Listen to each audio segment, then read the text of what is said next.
got a strange going on out here. Something just killed my dog. Something killed your dog?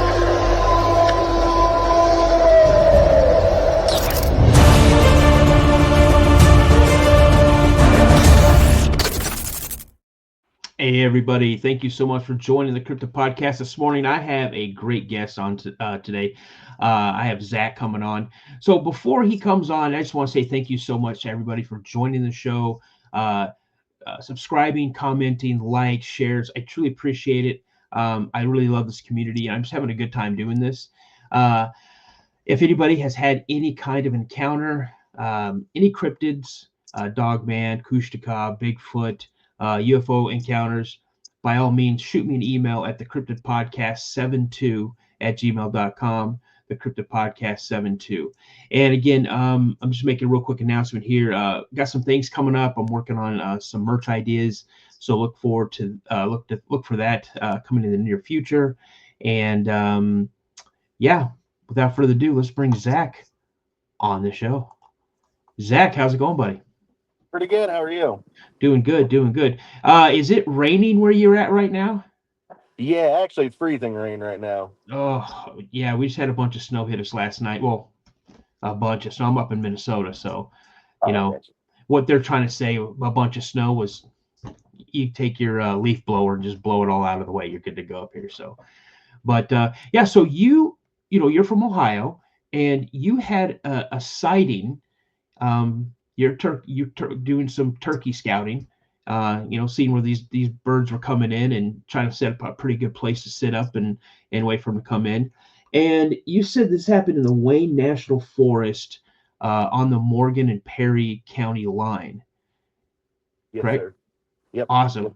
Well, you know what? Why don't you just go ahead and jump on in and just let us know how everything unfolded when you had this sighting. All right. So basically, I was down this back road. It was on a back road. Go down there and I pull off, and it's on an oil well road, just a little path pretty much. So I park there and I get out, and I'm not sure how familiar the listeners are with turkey hunting, turkey scouting, and whatnot. But generally, the way I do it, the night before, I will go out and I will do some hoot owl calls.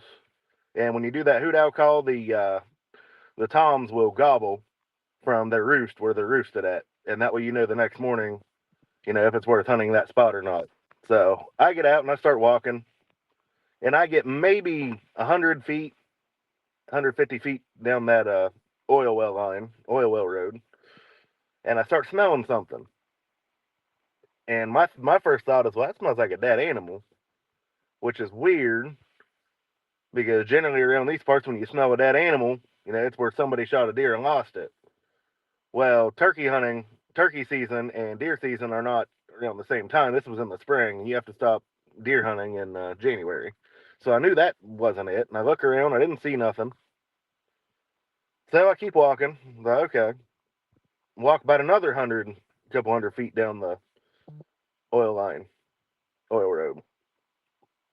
And I smelled again. I smelled real heavy this time. And there's a little hill. So I look down that bank, look down the embankment, and that's when I heard leaves crunching. And I thought, whoa. Thought maybe there's an animal or something. So I'm looking, and then I see this tree, and I see what looks like hands, like fingers, like wrapped around the tree. So I'm looking, I'm studying it, and then it ducks his whole head around the side of the tree, and I immediately knew what it was. Immediately knew it was a Bigfoot. I'm like, what in the world? And he stares at me for a good 5 seconds. And as soon as we make complete eye contact, he turns around, takes off, and runs. And when he runs, you could hear that for like ever, man. It was almost like spooking a deer, the way he ran, the way it sounded. But, when you spook a deer, you don't hear that run for like 2 minutes. It was, like for a solid 2 minutes, I can hear leaves crashing, sticks breaking in the woods when he ran off. And as far as what he looked like, kind of like a mix between Harry from Harry and the Hendersons and Chewbacca. Had kind of a burnt orange, not necessarily burnt orange, like burnt orange, brownish hair. And he had mostly a human face, like for the most part, yeah, human face. And like it wasn't necessarily like what you see. Like it didn't look like Patty. I'll say that. This one didn't look like Patty. It had like hair like a man who hadn't had his hair cut basically ever. Had over shoulder length hair. So yeah, he was big. I'd say every bit of 8 foot tall, somewhere in there. And I'm not real good at gauging weight, but I'm gonna say probably 500 pounds. Trying to think of what else. Oh yeah, the reason I didn't get any pictures, like I said, this was back in 2011. I was 16 years old, and I had just got my driver's license a couple months before. So whenever I drove anywhere, I always had to have my aux cord plugged into the radio in the car. This was, I wouldn't say back before Bluetooth, but it was Bluetooth wasn't as common, so I had to use an aux cord, and I left my phone in the car seat, so I didn't have a phone to take a picture of it. Yeah, that's basically what happened. 16 years old, man. So you said you were walking down an oil road. Now, what do you mean an oil road? There's a like an oil well, all the way back down that path, about a mile down into the woods. Okay. And so let me ask you this. So before this incident happened, you said as soon as we made eye contact, I knew exactly what it was.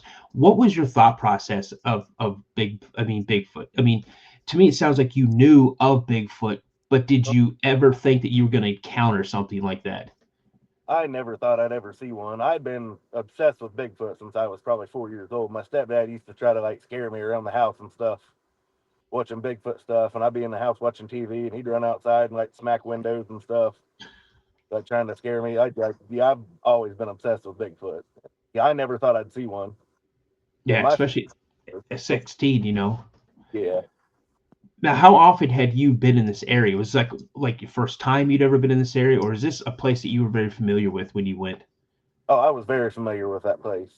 I started hunting, not just walking around, with my dad or stepdad. I started hunting when I was about 10, and every year that was our spot. And Okay. Really turkey hunted there before. That was just where we usually did our deer drives down through there. But Now, let me ask you this. At any time in any one of those deer drives or any of the times you were out scouting the area, had you ever had a feeling that something may be out there while you were there, or have you heard, maybe some odd sounds or maybe tree knocks or anything like that? no, I'd never heard of anything. Nothing notable anyways, which at that point, until you actually see one there, you're not going to think, well, there's probably a Bigfoot out here. Right. Now, in that area, had you heard any stories of sightings or strange sounds or anything like that in that area? Yes, I had actually. Not at the time, but yes, I had. About 3 or 4 years later, there was a Bigfoot group that came to the local library, and there was an elderly man there who coincidentally just lives, as the crow flies, on the other side of the woods, about a mile through the woods, and had a Bigfoot encounter on his property out there as well. So I'm going to take a stab here. Was that group the Ohio Night Stalkers? No, it wasn't. It was the Southeast Ohio Society for Bigfoot Investigators. I know the Ohio Night Stalkers are really, really big into doing like library talks, getting in there and getting information to people and getting information from people. So since that encounter, 16 years old, what did you do when this thing tore off? I just sat there and watched. Growing up in the woods my whole life, the last thing you want to do when you got an animal and you're kind of freaked out is to run, make any movements. So I just sat still and watched and waited till he was completely gone. I didn't even try to get out of there until I didn't hear him running anymore. So when you say you heard it run, and I mean, I've been in the woods, I'm 53 now. I've been in the woods probably 35 years of the 53 years, Not like continuous, but I mean, just a constant, always playing in the woods as a kid, hunting, hiking, just walking in the woods to clear my mind. So you know the sound of animals, like you said. You know when you hear deer moving. Deer move very cautiously through the woods. You know when you have rabbits or possum or raccoons or squirrels moving around. And if you're turkey hunting, if you're out early enough, you can hear those things go flapping through the tree branches. Oh, You yeah. know, waking up in the morning, or if it's getting pretty dark outside, you can hear them fly up into the canopy. But describe the sound of this thing when it took off. It was just loud leaves crashing. Um, kind of like I say, kind of like a deer when it gets spooked, or like when you shoot a deer with a bow Yeah. or anything like that. Yeah, just loud leaves crashing. Yeah, with no regard, just tearing through. A lot of people say it sounds like a bull or a bulldozer, or some people even say it's like a train ripping through the woods. Yeah, So, yeah. and it didn't make any sound as it took off, like Nah, vocals, no vocalizations. nothing audible, nothing vocal now. No. So, how long do you think that were you in position as it took off? How long do you think you hung around until you didn't hear anything else? Roughly 2 minutes. At least Okay. that's So this thing took off and it was moving quick, for you to only be there for 2 minutes. yeah. So when you left the area, what did you do? Did you go straight home, um, tell your stepdad, or did you tell anybody after this? Yeah, I told my mom and stepdad. Well, first thing, I went in the car and I just sat there for a minute. And I thought, man, what in the world? I can't believe that just happened. Yeah. And then yeah, I turned around and went home. And I told them, and nobody believed me. I'm like, all right, well, that's your choice. So I kind of quit telling people. I'm like, well, Yeah. if these guys won't believe me, who else will? So Believe it or not, man, there's a huge community out here that will there's, will listen to your stories. And like with me, I mean, I had my side when I was 12.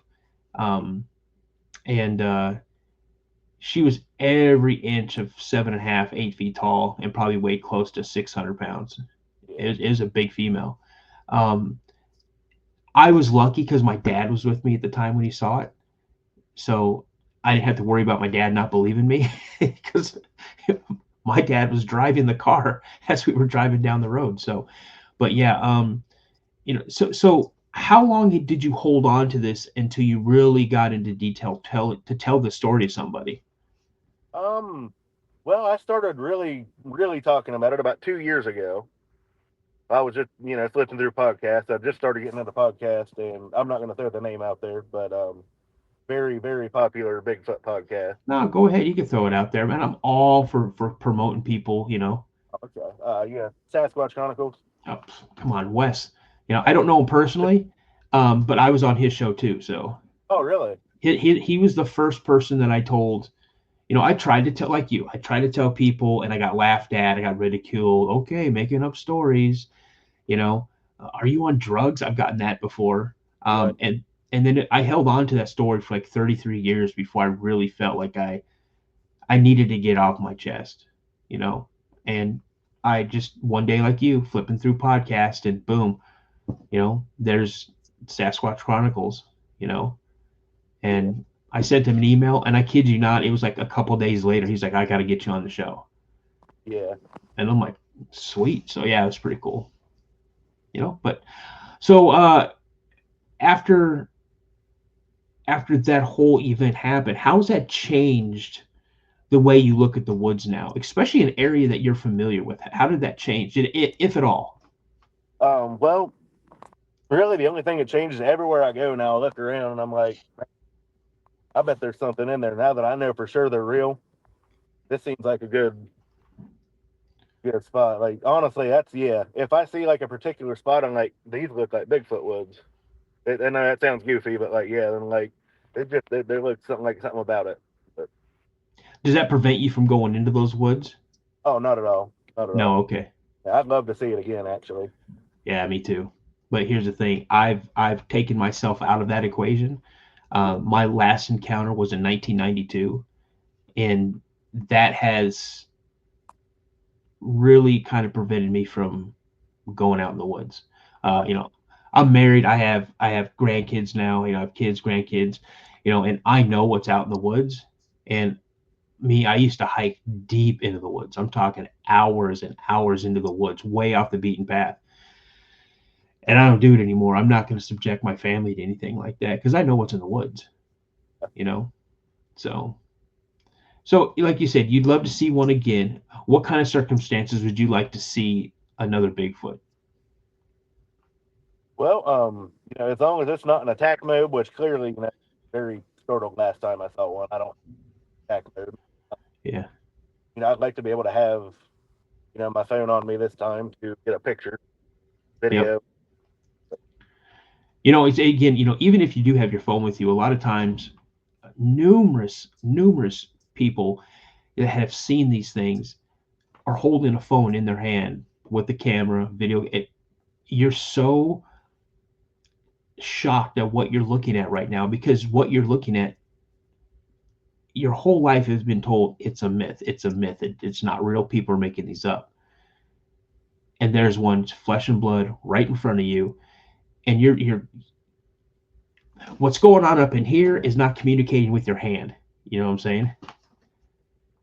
So I think we lost you your volume or something. Oh, okay. Yep. Oh, there we go. Yeah. So, but other than that, man, any words of advice to anybody out there? Yeah, the only thing I can say is, if you have an encounter, go ahead and tell it. I know a lot of people like to say that people make these up. Why on earth would anybody make something like that up? Because you're going to get ridiculed and judged, and everyone's going to, like you said, they're going to ask if you're on drugs and everything else. So why would somebody make that up just to get, ridiculed like that? Yeah. And one last thing for you. What do you think Bigfoot is? I think it is a flesh and blood creature. I also think there are numerous kinds. I don't believe all the pictures I see online, but some of them I do, and they don't look the same. I think they're about like people that, there's different, ethnicities of us. So I think there's different ethnicities of Bigfoots. I guess I don't know if you call it ethnicities, but yeah. Yeah. I mean, the ones in the Pacific Northwest tend to be larger and, more broad, versus the ones, say, down in like Arkansas or, the wood boogers or the ones that people see even up here in Minnesota or Ohio. So, but yeah, man, hey, I just want to say thank you so much for coming on the show. It was a lot of fun talking with you. And if you see anything else or hear anything while you're out and about, man, let me know. Right. You got me on Messenger and stuff. If you got pictures that hey, I took these pictures. I'm not sure what I'm looking at, but I think there's something there. Let me take a look. I'll look at it. I'll shoot you straight. I'm not gonna feed into the whole pareidoia. I have people send me pictures. What is this? And I'm looking, and I don't see nothing. And then all of a sudden they'll start circling things on pictures, and I'm like, well, I saw that, but that's not what I think it is. So. Yeah. All right, dude. Well, hey, man, you have a great day. Thank you so much for getting up early and coming on the show. I hope you have a great weekend and be safe out there. All right. Thanks for having me, buddy. I appreciate you. All right. Just hang on 1 second in the lobby. I'm going to go ahead and we're going to end the show. So hang on 1 second. All right. I got you.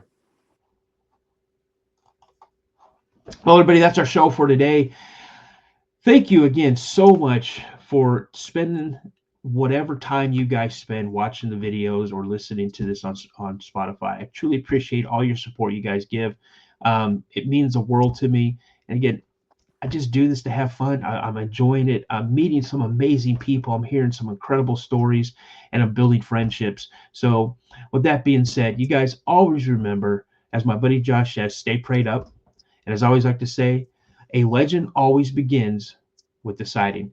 You guys take care. And I'll see you around on the next show. I got a strange going on out here. Something just killed my dog. Something killed your dog?